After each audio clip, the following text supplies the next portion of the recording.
Hello everyone. So we are back with Why Ahmedabad.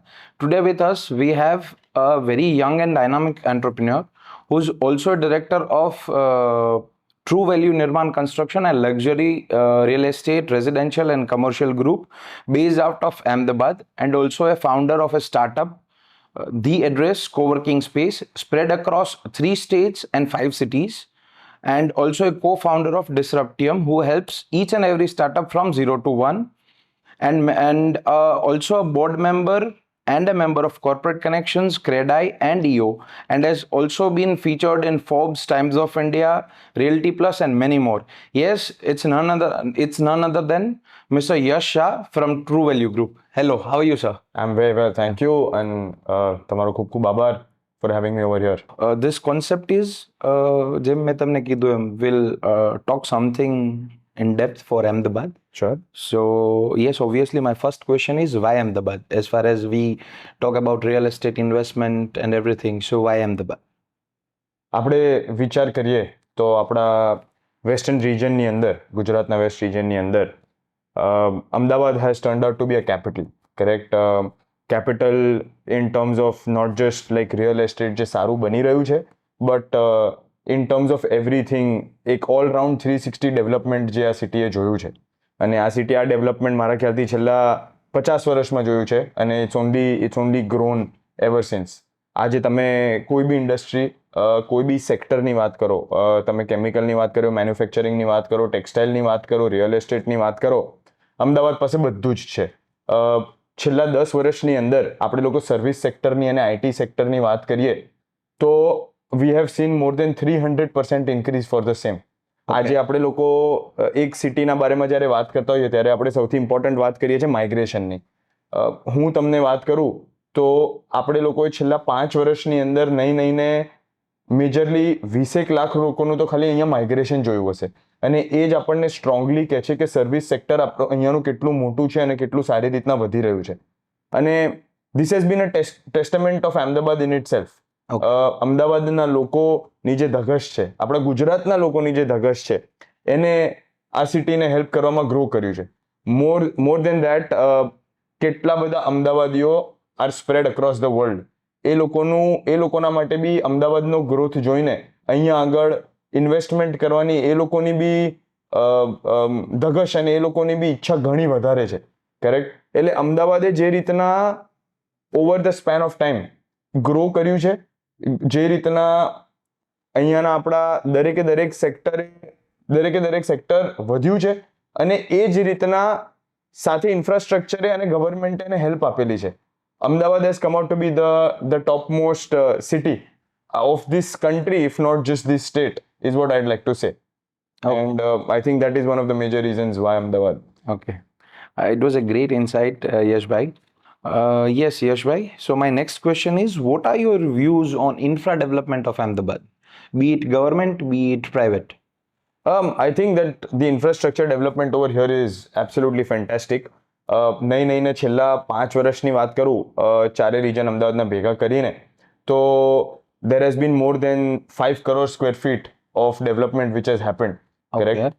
And જ્યારે આપણે લોકો આ વાત કરીએ છીએ કે 5 કરોડ ફૂટ આપણા આખા અમદાવાદમાં માલ બંધાયેલો છે, it's a very big number to speak about, right?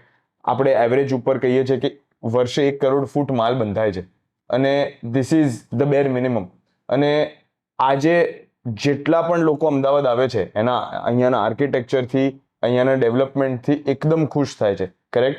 અમદાવાદના લોકો બહુ જ સમજુ લોકો છે, કરેક્ટ? એ લોકોને સમજ પડે છે કે what is good quality, what is great quality, અને એ લોકો એને બાયફર્કેટ કરી શકે છે કે અમને શું મળે છે.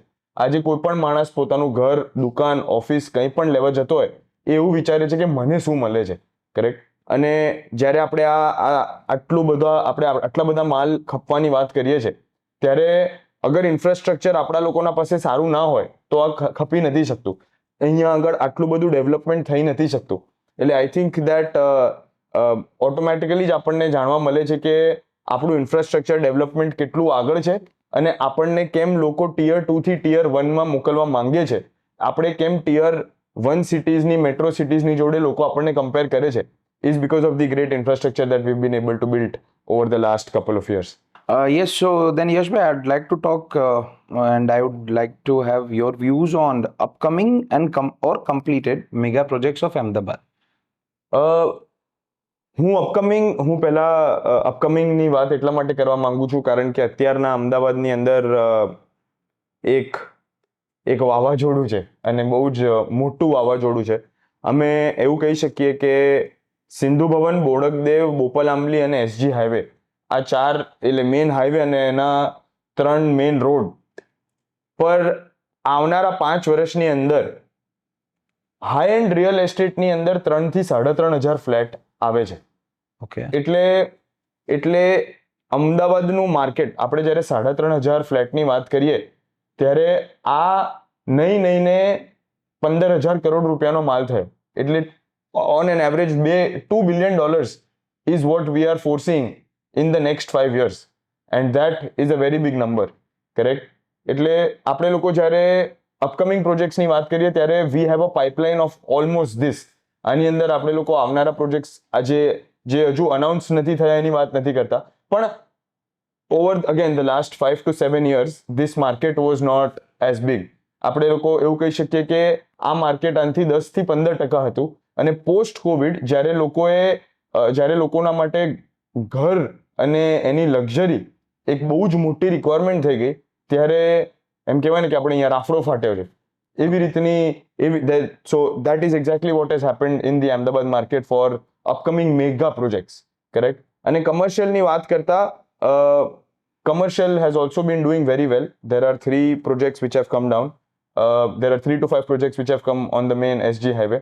અમદાવાદની અંદર the commercial market is always going to be a steady market. આપણા અમદાવાદની અંદર છેલ્લા કોવિડ પછી છેલ્લા 3 વર્ષની અંદર ઓલમોસ્ટ 25 પ્રોજેક્ટ અનાઉન્સ થયા હશે, જેનું ટોટલ સ્ક્વેર ફીટેજ અગેન નહીં 1 કરોડ ફૂટની આસપાસ હશે, which is also very good and shows કે there is always a market for commercial projects as well.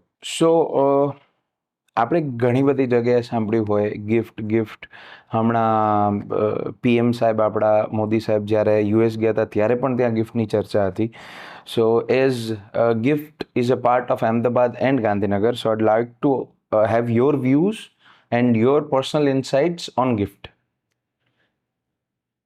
હું જ્યારે ગિફ્ટ સિટીની વાત કરું ત્યારે સૌથી પહેલા મારે એવું કહેવું છે કે ગિફ્ટ સિટી સૌથી પહેલા આપણા પ્રાઇમ મિનિસ્ટરનું એક સપનું છે અને બીજું કે GIFT City is the jewel on the crown of this particular city.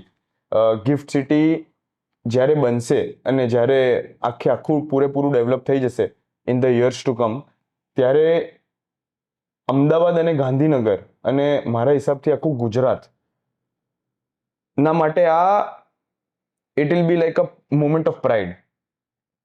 હું આને એટલા માટે કહું છું કારણ કે જેટલી કંપનીઝને અને જેટલા લોકોને આનું બેનિફિટ આઈટી પોલિસીનું, ગિફ્ટની પોલિસીનું, એસસીઝેડનું પોલિસીનું બેનિફિટ મળે છે એ એક વસ્તુ છે, પણ જે રીતનું ત્યાં ડેવલપમેન્ટ થઈ રહ્યું છે, જે રીતના ગિફ્ટ સિટી બની રહ્યું છે એ વસ્તુ જ આખી અલગ આવી રહી છે, correct?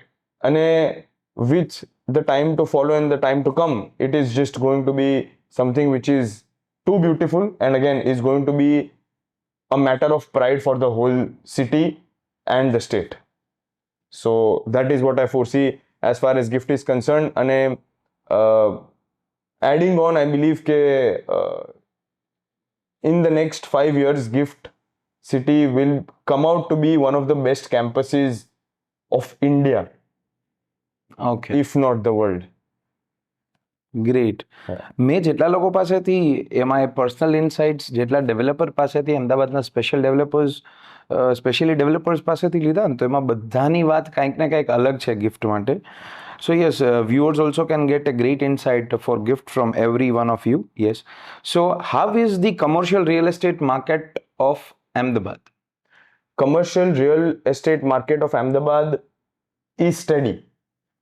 While we talk about, હું અમદાવાદની કમ્પેરિઝન બોમ્બે, દિલ્હી, બેંગ્લોરથી કરતો હોઉં છું, એટલા માટે હું એવું કહીશ કે એ લોકોના રેટ્સ પર પહોંચવું અને એ લોકોના એ લોકોના અબ્ઝોર્પ્શન પર પહોંચવું થોડું ડિફિકલ્ટ છે અમદાવાદ માટે, કારણ કે અમદાવાદ એટલું મોટું નથી. પણ તે છતાં એ લોકોના આપણે પર્સન્ટેજ કમ્પેર કરીએ તો Ahmedabad still reaches them. I mean, અગર એ લોકોના પાસે 1,00,000 ફૂટ હોય અને એ લોકોનું કન્ઝમ્પશન 50% થતું હોય અને અમદાવાદ પાસે 20,000 ફૂટ થતું હોય, તો અમદાવાદનું પણ કન્ઝમ્પશન 50% થી 55% વર્ષે થાય છે. કરેક્ટ. સો હું જ્યારે એપલ ટુ એપલ કમ્પેરિઝન કરું છું ત્યારે અમદાવાદનું commercial real estate market is very study, it is very good. અને there is always a project which is always being announced. ત્યાં કામ થતું જ હોય છે. અત્યારના લોકોના માટે residential has been a little more important after COVID, but also commercial real estate market is doing absolutely well. With more players coming in from outside, with more service sector coming in the city, it's only helped the city grow significantly. Okay. So તમે ઘણા બધા ક્વેશ્ચન્સમાં આનો જવાબ તો આપ્યો છે, but આપણે જ્યારે સ્પેસિફિક વાત કરીએ, so as a Yash Shah, what do you think next decade for Ahmedabad, next 10 years? Say we are sitting today in 2023. What you assume or what you expect Ahmedabad to be in 2033? By 2033, we would have grown twice in size. જે અમદાવાદે છેલ્લા 40 વર્ષમાં કર્યું છે, 50 વર્ષમાં કર્યું છે. આપણે અમદાવાદમાં એવું કહેવાય કે અમદાવાદમાં દરેકે દરેક એરિયાનો એક દસકો હોય. આપણે એક ટાઈમે જોઈએ તો એ કાલુપુર હતું, કાલુપુરથી આપણે લોકો એલિસ બ્રિજ પાસે આવ્યા, એલિસ બ્રિજથી આપણે લોકો સીજી રોડ આવ્યા, સીજી રોડથી આપણે લોકો એસજી હાઈવે આવ્યા, એસજી હાઈવેથી આજે આપણે લોકો વૈષ્ણવ દેવી અને એસપી રિંગ રોડ જઈએ છીએ. કરેક્ટ. એટલે અમદાવાદનો એક દસકો હોય છે. આવનારા 10 વર્ષની અંદર આ જેટલી પણ વાત કરી, આ બધું જ એક્ઝેક્ટ ડબલ થઈ જશે, is what I personally believe. that is how much movement which is happening in Ahmedabad is clearly visible to us. સો આના વાત ઉપરથી એવું થાય કે anyone is still planning to shift to Ahmedabad or seeing their future growth in Ahmedabad, still it is not the late time, is it? I think this is the perfect time for anyone to move to Ahmedabad. One of the major, હું તમને અમુક examples આપું, અને these are all real life examples. અમારા somebody close from Africa moved back to India. So they were planning on moving back to India. એ લોકો એવું નક્કી કરતા હતા કે અમે અમદાવાદ મૂવ થઈએ કે અમે બોમ્બે મૂવ થઈએ, કારણ કે અમને એમના છોકરાઓ માટે બેસ્ટ એજ્યુકેશન જોઈએ, એમને સારી લાઈફસ્ટાઈલ જોઈએ, બધું જ જોઈએ.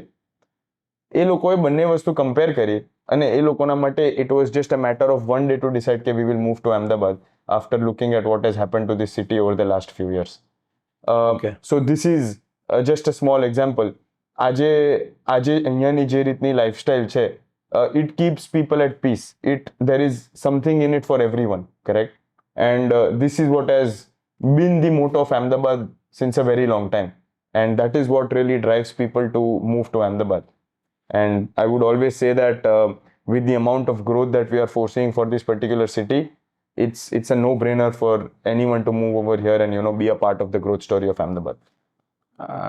Great, Yash bhai. How do you see luxury residential? હમણાં આપણે થોડા રિપોર્ટ પણ જોયા, અક્રોસ ઇન્ડિયા લક્ઝરીની ડિમાન્ડ બહુ વધી છે. Correct. સો તમે અહીંયા શું વિચારો છો ને શું કામ વધી છે? કોઈ સ્પેસિફિક? આના ઘણા બધા કારણ છે. નંબર 1, એઝ આઈ સેડ, કે આજે ઘણા બધા લોકો વર્ક ફ્રોમ હોમમાં પણ માને છે. કરેક્ટ. તો જે માણસ at a point of time 2 BHK કે 3 BHK માં રહેતું હતું, એ લોકોને ઓલરેડી 1 BHK ની રિક્વાયરમેન્ટ વધી ગઈ છે. આજે we come from a dual working environment, so everyone needs more space to themselves as well. આના પછી, કોવિડ પછી, in general there is a notion કે આપણા પાસે કંઈ પણ હોય પણ આપણું ઘર મોટું હોવું જોઈએ. Correct. So that is also changing the perspective. People are now moving from renting an apartment or renting a house to moving to a particular and owning a house. Correct. It's become absolutely necessary for everyone.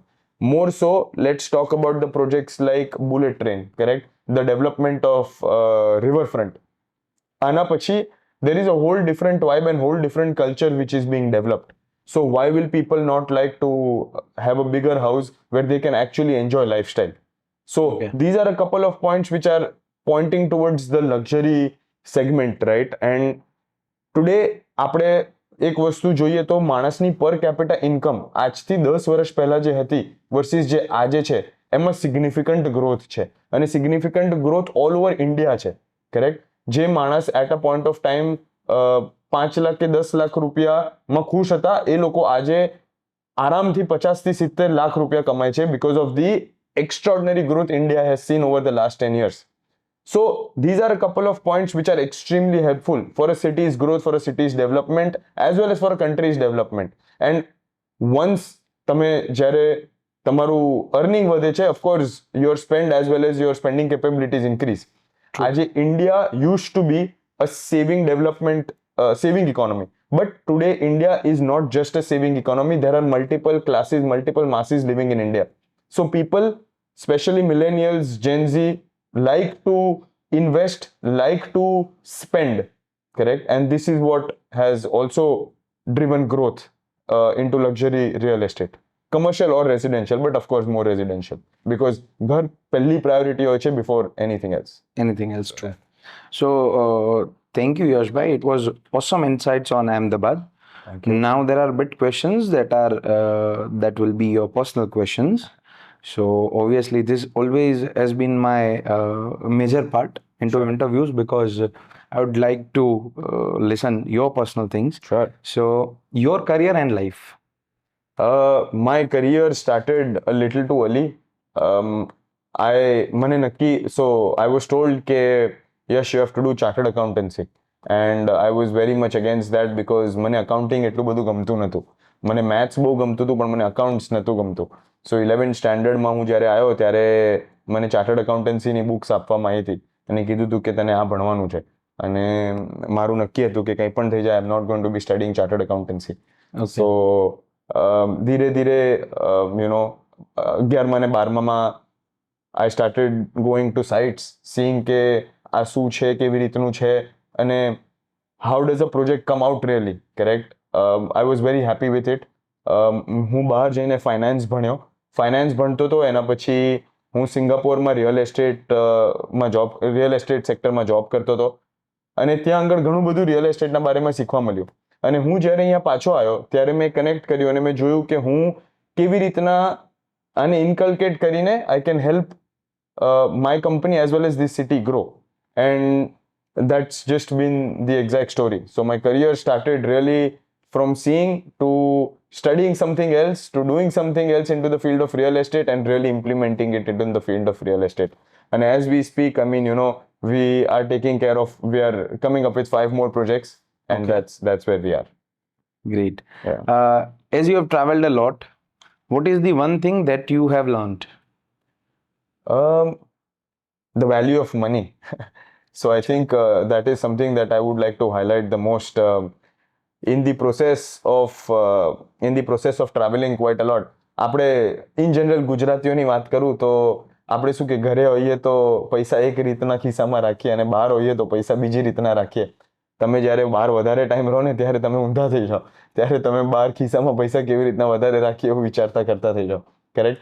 સો બહાર રહો ત્યારે you really understand the value of money in terms of everything, in terms of a business, in terms of your spend, in terms of your personal spend, કારણ કે તમને સાચે ખબર પડે કે કમાવું કેટલું અઘરું છે. કરેક્ટ? તો કદાચ વાપરવામાં હાથ ખુલ્લો થતા વાર લાગે. So that is something that I really learned. And how do you handle failures and setbacks? I think failures and setbacks are the ones that keep me grounded. It is somewhat necessary, but of course you should also know કે failures અને setbacks થી તમે કેવી રીતના demotivate નથી થતા, અને કેવી રીતના તમારા બિઝનેસ, તમારા લોકોને અફેક્ટ નથી થવા દેતા. એન્ડ અમુક વખત ફેલિયર કે એક સેટબેક, નાનું સેટબેક જરૂરી એટલા માટે છે જેથી તમને આઈડિયા આવે કે શું કરવાથી શું થઈ શકે છે. કરેક્ટ? કે ક્યાં ખોટા પડ્યા. અગર તમે કોઈ પણ સારા લીડરની વાત કરો તો સારા લીડરને એ તો ખબર છે કે શું કરવું જોઈએ, પણ એમને એ બી ખબર છે કે શું નથી કરવા જોઈએ. Correct? And that is what only a failure or a setback can teach you. So I see them as steps to learning, steps to success, overall success over the longer span of time, and something which keeps me very grounded. Okay. Your mantra behind your success. Number one, don't believe that you're smarter than anyone. And number two, just whatever you've decided to do, give your 100% to it. There is no other way about it. અગર તમને આ કામ અત્યારે નથી કરવું તો ભલે ના કરો, અને તમે જે બી સામે વસ્તુ કરો છો એનામાં 100% આપો, પણ જ્યારે તમે એ વસ્તુ કરવા બેસો ત્યારે એની અંદર 100% આપો. There is no other way around it, or there is no two ways about it. So you think either 0 or 100? I wouldn't say either 0 or 100, but when you're at something, it's 0 or 100. So, in general, I would not say that 0 or 100 is something. You also need a lot of balance in your life. But whenever you're giving your something to something, at any point of time, you have to give 100%. 100%. So Yash bhai, we'll go to our last thing, that is rapid fire question. So I'll say one word. Sure. And immediately જે તમને strike out થાય, that you have to speak one word or maybe one sentence. So first thing is family. Everything. Mother. I'm going to skip that. Father. The legend. Risk. Should take it. Networking. Your net worth. Vision. Nothing without that. Leadership. Servant leadership is the best kind of leadership. Spirituality. Peace. Ahmedabad. Heart. India. Pride. Thank you so much, Yash bhai. It was a so insightful interview. Having you with us and giving your time is really something which is we are very much thankful for. Thank you, and thank you for having me over here. I am very happy to be here and sharing my insights with you. So yes, viewers, this was Mr. Yash Shah for us, and everyone has got a good insight and views on Ahmedabad, his personal life and everything. So if you want anything more, just comment us. Thank you so much. Thank you.